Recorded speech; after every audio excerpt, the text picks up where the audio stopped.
Strength is not the absence of difficulties. Strength is the steadiness with which you deal with the difficulties. Welcome to Sadhana World Foundation, ladies and gentlemen, my dear children. As usual, we will pick up an experience from our day-to-day lives and connect them with the wisdom which is embedded deeply in our ancient texts. In this series of the transition from campus to Karmabhoomi, we have been talking about preparing oneself for this transition. We are talking about managing the expectations. We are talking about focusing on the efforts rather than the outcome. We also spoke about the need of integrity in whatever we do. Today we will talk about something which will again help us in this transition from campus to corporate or campus to Karmabhoomi. So in this transition, something which we face right from day one is rejection, disappointment, and failures.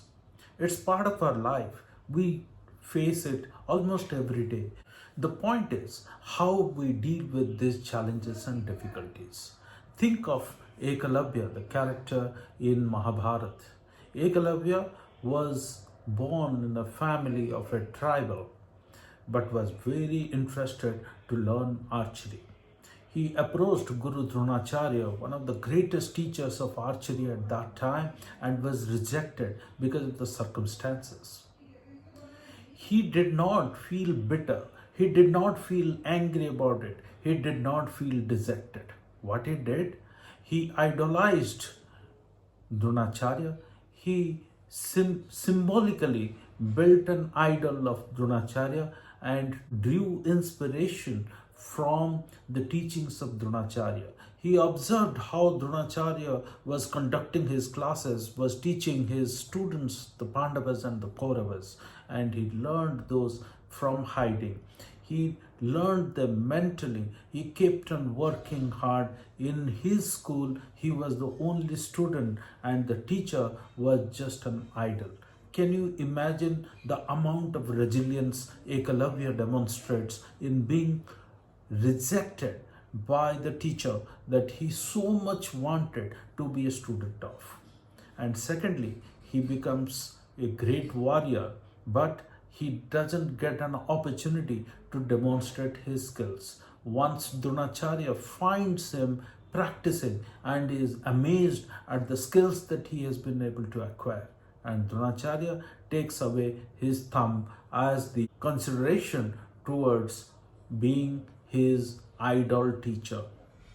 The point is not about the justification of making him physically handicapped. So definitely it was not justice. It was huge amount of injustice done to Ekalavya. However, that's not the point. Point is about the reaction of another great setback which comes to Ekalavya's life. For his life, he loses his thumb, so he cannot do what he has been trying so hard for years together. Think of this situation. What does Ekalavya do? Ekalavya, without any resentment, without any anger, without any frustration, submits, cuts his thumb and submits at the feet of Guru Dronacharya. So what does this ancient text teach us? It tells us about acceptance. It tells us about resilience. When we face disappointment, frustration, when we aim something so much in our lives but fail to achieve it, sometimes we don't get appreciated, we don't get noticed, we try so very hard, we get ignored.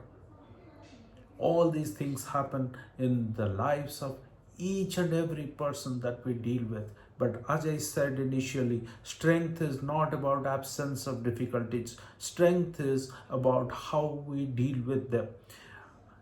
It's Ekalavya, the story of Ekalavya, that teaches us resilience.